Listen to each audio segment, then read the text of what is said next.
Thank you everyone for taking the time to tune in today. Today's episode of the Topping Show was proudly sponsored by Topping Technologies. Topping Technologies is an IT value-added reseller and services company with a special preference in IT security. Heck, I see their founder at least twice a day. Gotta say he's quite handsome and brilliant. He's me, see, that's the joke. If you're an IT leader or a business owner, you can reach out to the team at sales@toppingtechnologies.com. Also, still giving away a free flamethrower with every IT purchase. And it does come with a fun Picatinny rail adapter, so you can mount it to any standard AR-15 like all awesome accessories can be. Go to toppingtechnologies.com and click the flamethrower button to learn more and see me shoot a flamethrower, or click the URL in the video description below. Lastly, trying to get to 5,000 subscribers by the end of the month, so if you can click that button and tell your friends, I would greatly appreciate it. Now, going over to the business part of the podcast, you have Vancouver Auto Shows kicking out Tesla over security concerns. All those weak Canadians. So spineless, for the most part. Again, there are some strong Canadians stuck behind enemy lines under the totalitarian government over there. And I feel for you.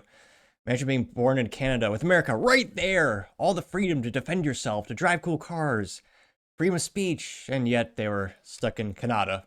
Hopefully, the good ones will come here. But without too much further ado, this is brought to us thanks to Jalopnik, in which they say, quote, Vancouver Auto Show kicks out Tesla due to security concerns. This is also brought to us by Adam Kolopmitz over at Jalopnik. Here you can see one of the Tesla Cybertrucks being charged in all its fun, weird, angular proportions, which, I mean, you can say a lot of things about the Cybertruck. You gotta admit, it is unique.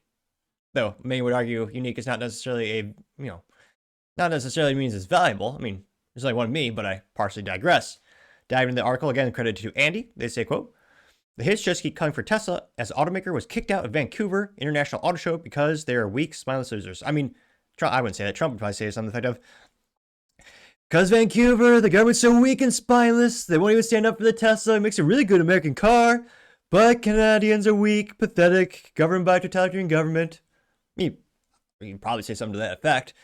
Now he says, quote, the mass protest and vandalism against Tesla vehicles make the company scared. The move to remove after the Tesla was apparently given multiple opportunities to voluntarily withdraw. They were shocked that Elon Musk led the company would be this stubborn. I mean, say what we want about Elon. I'm pretty sure anyone would be pretty irate if you say, yes, you can display your product at our show. More likely, they're also paying for that privilege. And then they say, oh no, we're going to boot you out. Pretty sure any manufacturer would be pretty irate. Now, they also say, quote, the show featured over 200 vehicles over the course of 5 days from automakers like Cadillac, Ford, Hyundai, Chevy, and Toyota, but Teslas will no longer be among them. As of the morning of March 18th, Tesla was still included, but after the afternoon, it had been removed from the company's website, according to Vancouver Sun. The show's executive director said the primary concern was the safety of the attendees as they gave in to the woke mind virus. Well, they didn't say that, but I did. Not a lot of conservative folks going after and attacking these Teslas. A lot of people with short blue and pink hair, though. Now, they say that this was probably a wise move given the relations between the U.S. and Canada are right now. And yet, wait, you just said you were going to display Ford, Cadillac, Chevy, and other American brands, but oh yeah, they're saying it's good that Tesla's kicked out. Really? Unless they say Tesla's inclusion in the auto show really pissed off some British Columbians who are miffed for months for questioning Canada's sovereignty and his role as one of the top advisors to President Trump. Trump slapped tariffs on all sorts of Canadian goods and threatened to make Canada a 51st state. That's not more of a threat. That's really a nice olive branch. Like, your country's so useless and mediocre without us. Why not join the club? I'm only partially exaggerating. We appreciate many of Canadians' exports, like maple syrup, Pamela Anderson, the Dodge Charger. I'm only partially kidding. We actually do get ripped off in terms of we spend a lot more money buying their products than they do on ours. Yeah, ironically, that a lot of American muscle, including the Camaro, that was also made in Canada. Except the very last iteration of the Camaro. Many of them were actually made in Canada. So instead of Canadian muscle, more like Canadian weakness, something to that effect. They do have some tough hockey players, though we still kick their ass. But I partially digress. Now they say, quote, in February, Musk posted on X that Canada isn't a real country, which it really isn't. It's kind of rudimentary, backward ass. So it's very much similar to how South Park described it. It's a totalitarian hellhole. Again, they have no free speech. They have no freedom to defend themselves. No Second Amendment at all. Famously, Justin Trudeau, the Castro's bastard of a child, allegedly, when they were asking about, the importance of firearms, he said, you do not have a right to defend yourself with a firearm in Canada. Which, an age-old saying is, God made man, but Samuel L. Colt made man equal. which if you're not a firearms aficionado, you should at least know that Samuel Colt was credited with the first patent for the first successful revolver. And the fact that some people might not know that, that's why we need to get rid of the Department of Education. What are they even teaching these days? But again, I partially digress. Now, he also said that there was a petition to remove his passport and citizenship, received over 375,000 losers actually signed that, according to CNN.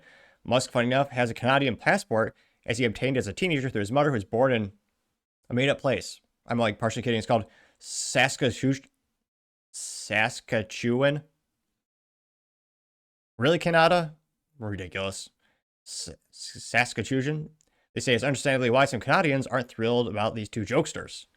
Well, heaven forbid, people make jokes. Oh my gosh.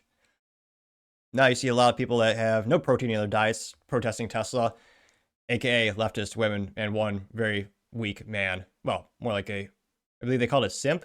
But yeah, look at them, all short-haired ladies with, I mean, they do contribute a great amount of GDP to the flag manufacturers as well as the hair dye manufacturers these days. So those businesses should be very appreciative that they exist. Yeah, the one guy looks miserable. He's staring at his phone, holding a sign like, God, why did... Especially the girl standing next to him. Is it really worth losing your dignity and going to this crap? Yeah, I would say probably not, but it is funny. Like, yeah, all except that one simp. You have police officers, I believe, that are male. But, yeah, a lot of frumpy-looking ladies. Now, they say the Vancouver Sun spoke with Jen Gagan, the Canadian-American dual citizen, who's a key organizer in the, quote, Tesla Takedown, gal, protest that happened in British Columbia. She says, bottom line, I want to take them out. They also know that other protesters have taken place in Vancouver, organized by advocacy groups. Vancouver against fascism. You're a fascist loser of a country. What do you mean? Or Vancouver, I suppose, is a city. But nevertheless, you have no right to defend yourself. You have no right to free speech. You're taxed up the wazoo. That's the reason why no businesses move there or really are started there, with the exception of BlackBerry in the past 50 years.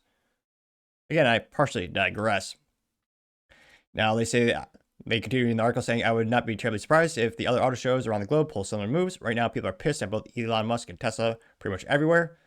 Unless there's something seriously done about Musk's leadership at the company, unlikely reputation will do anything but harm Tesla, yada, yada, yada. Interesting. Now, the top comments comes from Polly saying, quote, something this minor might end up getting Canadians slapped with 20,000% tariffs on maple syrup or best of Bob's and Doug's cassette tapes, getting 16 likes. Which, they also have Tim Hortons, which is a rudimentary coffee shop in Canada. I'm trying to think, what else are they known for? Justin Bieber? Can't think Trump would say something of, they cursed us with the Bieber fever. We should be taxing them at the wazoo. We need to send him back to Canada, export him. Canadian Justin Bieber. I also have Jimmy saying, quote, thank you, Canada, for having the guts to deal with Elon and his Wonder Truck in the way that we could probably end up in jail for. Canadian Tesla terrorists are the best. They got 61 likes. It's also Jalopnik, a very much left-leaning automotive blog. Well, I would argue it's an anti-Elon Musk website, an EV pusher, ironically. And yet they happen to have one or two real car articles throughout the years. You also have Delta Buckus saying, quote, Musk, oh no, what's this? The consequences of my actions, getting 22 likes. Pernicious BM says, if Tesla dealers would just rake their lots, they wouldn't have so many fires. What? I guess that's someone insinuating how mismanaged California was, when again, they didn't take care of the forest, so there's a lot of flammable kindling on the ground. Nevertheless, not expecting much intellect from leftist commentators, but nevertheless, don't want to be boring in an echo chamber. Give me your tacos or give me death. Very dedicated taco aficionado says, quote, good on Canada. Says elbows up? The hell does that mean? Elbows up. Getting 40 likes though, and 2 down likes. Dean in BC says, quote, it's a little ironic since Teslas are so close to the official car of Vancouver as we have. I like to joke that you can't throw a lock in the city without hitting 2 of them. Getting 6 likes. Paul says, it's ironic. The car that was the manifestation of greenies' virtue signaling and brought some excellent features in infrastructure have now become the manifestation of everything greenies detest. You can't make this up. Meanwhile, every day I drive my trusty slow 2022, what is this, a Taco? TACO 4x4 Sport. To work and smile when I see a bumper sticker on Tesla saying Elon sucks. Getting 5 upvotes and 2 downvotes. So it'll be interesting to see what other car shows pull Tesla from their ability to demonstrate or showcase their product. And again, from a business perspective, Tesla's a hurting. Their stock is, again, not financial advice, A nice way of saying it would be Tesla stock is very much on sale and discounted. And also, it's crashed like most stocks, but I think that Elon's actions is a variable in which why some folks are selling Tesla stock and why the stock price is decreasing. And again, historically speaking, Tesla has always bounced back from a stock drop. Statistically speaking, it's the most successful stock in the automotive community ever. I mean, shoot, it IPO'd at $17 per share, and it was so successful they split it twice. I think I was in college when it got to $1,000 per share, and every time it went down, Elon built it back up. Now, however, you don't have the mainstream media and all leftists supporting Elon, because again, EV manufacturer traditionally, that was his support base and the customer base. So I'm a little skeptical. I'm not sure if the stock will go back up or what will happen to their sales. There's so much uncertainty in such a fluid situation. But let me know your thoughts and comments, because as always, I'd be fascinated to hear what you have to say today. Thank you everyone for taking the time to tune in today. Again, trying to get to 5,000 subscribers by the end of the month. So if you can click that button, I greatly appreciate it. Also, give me a thumbs up, thumbs down, or comment. It's a great way to give me some additional feedback, letting me know how I can make the show better and better.